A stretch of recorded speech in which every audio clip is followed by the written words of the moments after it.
El presente video busca dar algunas respuestas teológicas a partir del testimonio de vida de César Enrique Ruiz Carvajal desde Medellín, Colombia, abordando su fe tras varias experiencias vividas en diferentes eclesiologías y momentos personales, las cuales dieron como resultado en sus cuestionamientos y la buena voluntad de Dios Padre, Hijo y Espíritu Santo, el haber encontrado en la teología de la Reforma y la Iglesia Cristiana Histórica de Confesión Luterana una visión incluyente y no opresiva, totalmente comprometida con la misión de Dios, que proclama integralmente el Evangelio de nuestro Señor Jesucristo para la liberación y salvación del ser humano y la creación.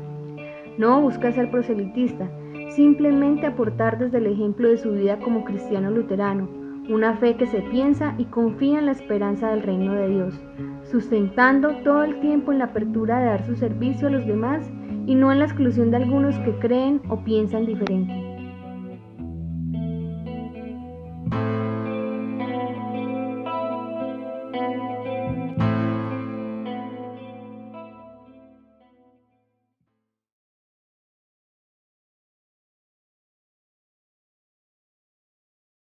Hola a todos, mi nombre es Enrique Ruiz.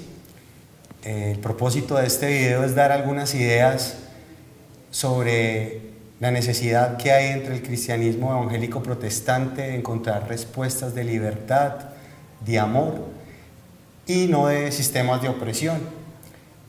Soy hijo, soy padre, soy hermano, soy colombiano, vivo acá en Medellín, ejerzo la profesión de ingeniero industrial y a la vez llevo 9 años trabajando como misionero urbano y lidero un movimiento educativo alternativo que se denomina Casa Cela Extremo. Nos dedicamos a principios de educación enfocados en teología, artes, cultura, para ayudar desde una espiritualidad comprometida, a ayudar a procesos pues, dentro de comunidades. De igual forma, hoy me está acompañando un gran amigo y mentor. Su nombre es John Hernández. Él es teólogo y pastor de la Misión Luterana de Emaús, hace parte de la Iglesia Evangélica Luterana de Colombia y de la Federación Luterana Mundial, y con él vamos a compartir esas ideas, así que les pedimos que se regalen este tiempo para poder aprender y aplicar en su vida estas ideas. Así que durante este tiempo vamos a hablar a partir de mi experiencia de vida y del apoyo de John. Así que bienvenido, gracias por acompañarme acá, Pastor. Gracias a ti por la invitación y espero que este sea un tiempo especial para todos. Me llamaba mucho la atención dentro de lo que tú hablabas, la búsqueda de espacios de libertad y no de sistemas opresores, así explicabas la experiencia de fe. Y me parece que es un asunto supremamente importante en nuestra coyuntura, pero que además no es que sea un tema nuevo en la Iglesia. La Iglesia siempre ha tenido esa refriega entre dos conceptos y dos maneras de comprender a Dios. Desde la misma tradición de la Escritura está. Una es la comprensión de la acción de Dios a través de la ley, y la otra es la propuesta del Evangelio. Evangelio y ley no se excluyen, pero de alguna forma sí se oponen uno al otro. Es una relación, dirían los filósofos, dialéctica, en la que la ley nos debería llevar a un encuentro con el Evangelio. Pero definir un poco los términos es importante, porque ley es el término que traducimos de Torah en el Antiguo Testamento. Torah implicaba más que ley, como lo comprendemos desde la visión romana, pues, jurídica. La Torah es como dar en el blanco, como acertar en el blanco. Es la enseñanza para poder acertar en el blanco en la vida. Y es así como la tradición judía se comprende la palabra de Dios como Torah, como ley, en el sentido de que te indica cómo dar en lo cierto en la vida. El asunto y la dificultad es que la ley nos muestra que nunca damos en lo cierto. Así es. Siempre que intentamos fallamos. Y ese es el desafío y el gran dilema que nos pone la palabra de Dios. Porque la palabra de Dios nos muestra su voluntad, nos dice qué es lo que Dios quiere de nosotros, pero terminamos en una crisis en la que no podemos encontrarnos y cumplir. La respuesta de Dios entonces es el Evangelio. El Evangelio como un regalo, el Evangelio como buena noticia, un regalo que Dios da y nos ofrece una alternativa a la incapacidad que tenemos los seres humanos de cumplir su voluntad. Jesús es la buena noticia, Él es el regalo que Dios da. Encontrarse con ese regalo es fundamental, y para poder encontrarse con ese regalo, que es el Evangelio, de hecho la palabra Evangelio significa buena noticia. Entonces, encontrarse con esa buena noticia, a veces uno, para poder entender la buena noticia, tiene que entender también cuál era la mala noticia que había antes, ¿cierto? Como para disfrutar de algo que nos es dado y saber el valor que se tiene, es necesario saber lo que no teníamos cuando no teníamos ese regalo. Y en ese sentido la ley nos conduce al Evangelio, nos lleva a Cristo y nos muestra, digamos, la respuesta de Dios. Un Dios que no deja de ser el mismo, que sigue diciendo mi voluntad es esta, expresada en la Torá, en la ley, pero que nos desafía a encontrarnos con Cristo. Y eso es una cosa muy compleja. Tú has venido, Quique, de una trayectoria de iglesia en la que tú pasaste por muchos lugares. ¿Cómo llegaste tú a encontrarte en la iglesia luterana, en una iglesia que te habla de ley y de evangelio, de esa distinción? Mi papá es periodista, entonces tiene una idea de Dios, de que yo tuviera conciencia de quién es Él. Entonces me bautizan en la iglesia tradicional a los 8 años. No quería que fuera desde bebé. Ese era el concepto de mi papá. Y bueno, pasan 19 años, tengo un encuentro real ya con Cristo, más consciente. Comienzo en una iglesia que es la Misión Panamericana de Colombia, Centro de Fe y Esperanza. Tengo un proceso de crecimiento muy especial ahí, donde tengo pues mucho que agradecer, pero a la vez también muy vituperado por la forma de ver la vida y de comprender también el Evangelio.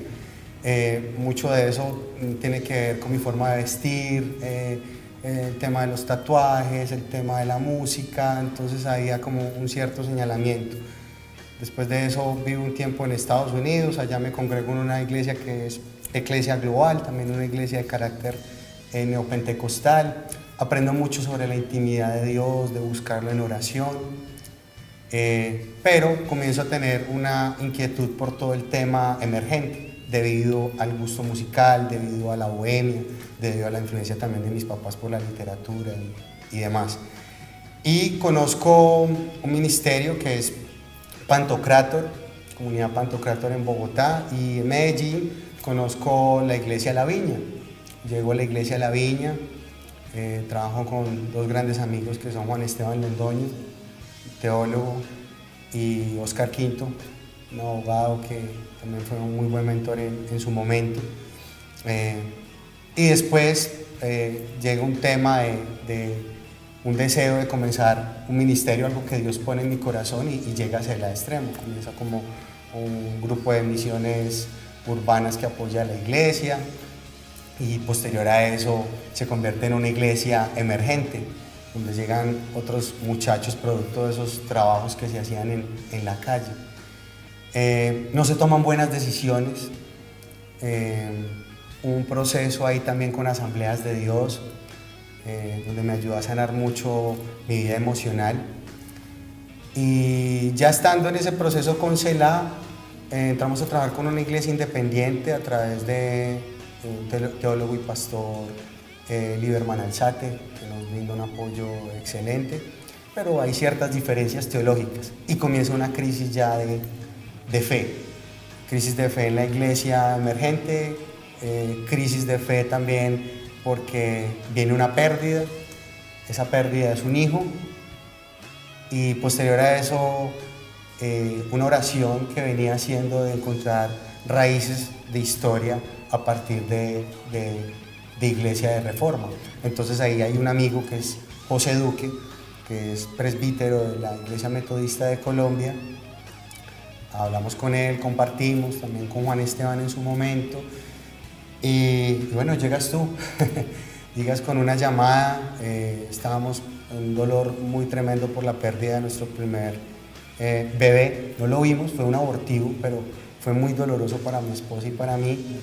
Y en ese proceso, pues llega esa llamada tuya de parte de Dios después de haber hecho un evento pues, de reforma con Selah, con amigos a través de tu hija, con Paula.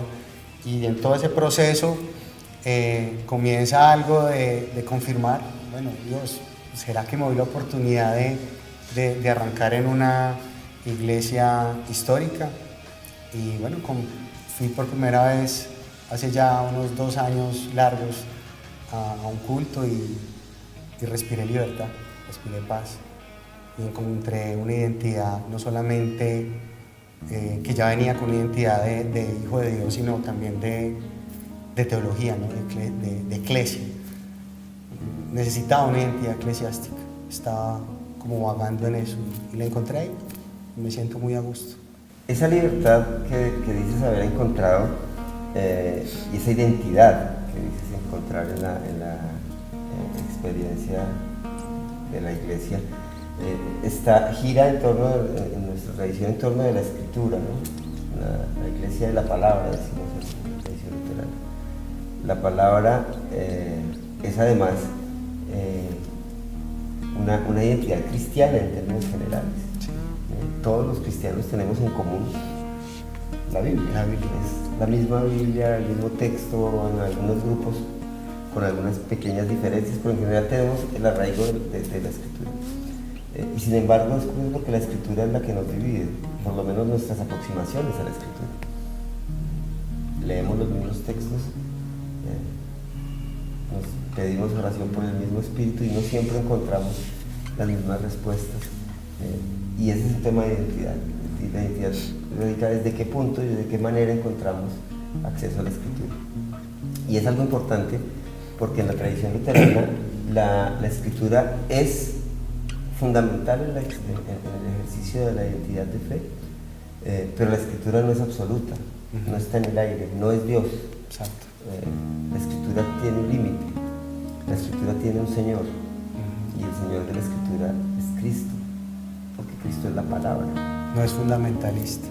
Y eso genera una discusión interesante. El término que tú usas, fundamentalismo, surge en la historia de la iglesia justamente cuando algunos cristianos dicen no, las verdades fundamentales de la fe son estas y de ahí nos apegamos, pero cada cristiano siempre ha encontrado unos elementos claves. Pero cómo nos aproximamos a la escritura es importante, porque en medio de esa aproximación puede resurgir un ejercicio de libertad o de prisión, ¿cierto? Yo creo fundamental que hablemos de encontrarnos no tanto con la escritura como una serie de leyes o de normas o de requerimientos que Dios nos dice que tenemos que cumplir, sino como la escritura como la puerta para encontrarnos con la palabra que es Cristo, porque el cambio de vida se da es en el encuentro con Cristo. Efectivamente la fe viene por el oír por la palabra, y la palabra es el ejercicio de encontrarnos con Cristo. A mí me parece muy importante que nosotros entendamos, primero, que la iglesia luterana no es la única iglesia. Exacto. La iglesia luterana es parte de la iglesia de Cristo. Así lo hemos comprendido desde el siglo XVI. Siempre hemos entendido que la iglesia de Cristo es invisible a nuestros ojos, que es la iglesia que Dios conoce, y es aquellos cristianos y cristianas que se han encontrado con Él y confían en Él. Y por eso, si la iglesia luterana no es la única, y tú has mencionado una serie de iglesias que aportaron muchísimo en tu experiencia de fe, ¿por qué la iglesia luterana? Yo creo que el Espíritu nos junta. El Espíritu Santo nos coloca en el lugar donde debemos de estar con las personas con las que nos sentimos bien y que también nos incomodan, obviamente, porque nos retan a mejorar. Yo me encuentro a gusto porque me siento identificado con Lutero. Él expresaba en sus palabras que da gracias a sus opositores porque le llevaron a buscar más fervientemente en las Escrituras a Cristo. Y yo he encontrado a Cristo de una manera que me ha invitado a vivir libertad, gracia, donde me he repensado también a nivel de estudios y cosas que he recibido y que para mí están distorsionados de lo que realmente es ese encuentro con el Señor. Yo creo que el cristianismo de hoy lo han encasillado con algo de no toques, no mires, el tema de vivir la eternidad después de que muramos, mar de cristal. ¿Qué hay del otro? ¿Qué hay de ver de justicia, de amor en el otro que no comparte la misma fe que yo? ¿Qué hay de lo otro cuando entendemos que no somos un club de élite y entendemos de que somos un grupo de santos? Que eso lo encontré también en la iglesia, ¿no? Somos santos y pecadores al mismo tiempo, simultáneamente, y entonces eso para la gran mayoría de hermanos en la fe es como, uy, ¿cómo así que usted es santo y pecador al mismo tiempo? Usted se tiene que santificar. Entonces ese tema de la reforma, de la historia, yo creo que le ha hecho daño esa mala interpretación que hay entre el mismo pueblo evangélico protestante. O sea, desconocemos nuestra historia y eso hace que de pronto estemos así pasando. Yo creo que no soy el único, lo veo en muchos personajes bíblicos, lo veo en Pedro, lo veo en Pablo. O sea, todos tienen una conversión continua y me siento también identificado como en la película de Agustín de Hipona, cuando Agustín escucha a Ambrosio sus palabras y le dices que no debes de buscar la verdad te encuentra a ti, y a mí la verdad me ha cogido. Entonces me siento feliz con mi familia, con los amigos que también se han apropiado de eso, porque claro, se la sigue vivo en otra mirada, no ya como iglesia sino como movimiento educativo, y he encontrado el respaldo de la iglesia local a nivel nacional.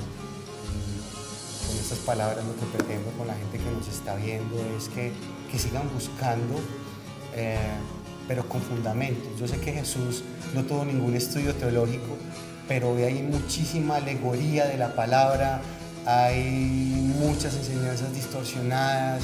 Entonces hay que encontrar un equilibrio, ¿no? Por algo Pablo, que fue el que la gran mayoría de escritos que hay en el Nuevo Testamento se los debemos a él, no era cualquier aparecido, era una persona que era preparada, y creo que la fe es esperanza, pero la fe también hay que pensarla y dejarla alcanzar.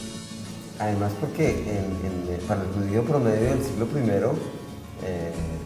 pues no tenía escuelas de teología, pero tenía fundamento de su fe, ¿no? Un judío desde los 12 años participaba en la escuela rabínica y tenía una formación importante en su fe. Jesús no era la excepción, como ninguno de los otros cristianos del siglo I, especialmente los de la tradición judía. Y no va a ser extraño en los cristianos después cuando se abre el mundo helénico, porque ellos permanecían, dice Hechos, en la doctrina de los apóstoles. Había un estudio de eso que se enseñaba. Y eso muestra lo importante que es revisar. Tú has usado un término de repensarte, eso creo que es un término importante. Y dijiste algo también que me gustaría remarcar. Tú decías, es que la verdad viene y te encuentra. Así es. Y la verdad es Cristo. Y la verdad es que es Cristo que viene y nos encuentra permanentemente. Yo puedo decir con mis hermanos pentecostales, como dice también la escritura de Juan en el Apocalipsis, Maranata. El Señor viene. Pero es que Maranata también es ven, Señor. Y el Señor viene y está viniendo permanentemente. Y se encuentra con nosotros permanentemente. Y nos permite repensarnos permanentemente, afirmarnos en la fe, a veces modificarla, a veces revisarla. Si el cristianismo dependiera solo de un encuentro, jamás habría pasado todo lo que ha pasado en la historia de la iglesia, de divisiones, de disensiones, de herejías. Digamos que es muy importante que los cristianos entendamos que no es una verdad que ya tenemos, sino una verdad que permanentemente nos desafía. Eso es parte de lo que la iglesia de la Reforma siempre ha repetido. Es una iglesia reformada y siempre reformando, siempre en el proceso de caminar, de dejarse afectar nuevamente por la palabra. Y creo que es una experiencia que no es solamente para la iglesia como estructura, sino para los cristianos y las cristianas, para las personas concretas, para gente como tú y como yo, que permanentemente debemos volvernos a encontrar con Cristo. Repensar la fe, convertirnos permanentemente. Conversión no como un evento, como un acto mágico, ¿no? Sino conversión como proceso, como caminar Dios a nuestro lado. Curiosamente el nombre de nuestra comunidad aquí en Medellín, ¿no? Emmaus, es un Dios que camina, que camina ahí en el caminar, vamos descubriendo, dicen los discípulos, ardía en nuestro corazón, pero cuando partió el pan, lo encontramos, ¿cierto? Así es. Y volvemos a encontrar en cada encuentro comunitario, en cada encuentro con la palabra, en cada encuentro con el prójimo. Precisamente en el otro es que vemos a Cristo. Y yo creo que eso es lo importante de este video, entender de que no es la conversión a una denominación, sino es dejar que Cristo nos encuentre a nosotros y que el Espíritu Santo nos dé esa convicción. Y porque iglesias hay muchas, denominaciones miles, pero lo importante es que cada uno en ese proceso, en ese trayecto, no trague entero. Yo siempre he dicho eso, ¿no? No tragar entero. Creo que es importante leer, orar, meditar, tener un tiempo de reflexión que nos lleve realmente a cuestionarnos, ¿no? Yo estaba cuestionado a través de la muerte de nuestro primer hijo, pude entender muchas cosas a través del dolor del desierto. A través del desierto no entiendo muchas cosas y el proceso de maduración que he tenido ya a mis 35 años, con lo que falta por vivir y lo que quiero ser y hacer, es dar una idea de libertad. En Cristo hay libertad, no puede ser más un tema de indulgencias, de obras, de teología de la prosperidad, lo que hablábamos de sistemas opresores de entidades de la iglesia, líderes, dinero, cosas materiales, gratificaciones. La libertad no es la justicia. Exactamente, porque por gracia somos salvos, como dice el texto de Efesios, ¿no? Entonces, básicamente es eso. Entonces, quiero darte las gracias, John, por compartir conmigo, por ustedes que nos están escuchando en este momento. Qué bueno que puedan compartir esto con otras personas, amigos, familiares, incluso gente que no es cristiana, o sea, que se dicen ser ateos, pero que están en una inquietud, de pronto también sin sabores, de pronto dentro de su congregación. En ningún momento les estamos diciendo, hey, vénganse para la iglesia luterana, no. Es mi experiencia, encontré respuestas ahí, he encontrado pastores de todos los estilos, conservadores, liberales, pastores tatuados también dentro de la iglesia luterana, rockeros también como tú, bohemios, y personas que han compartido también esa forma de vivir a Cristo sin señalar, en libertad. Dejarnos encontrar por Dios. Que así sea. Bendiciones extremas. Gracias.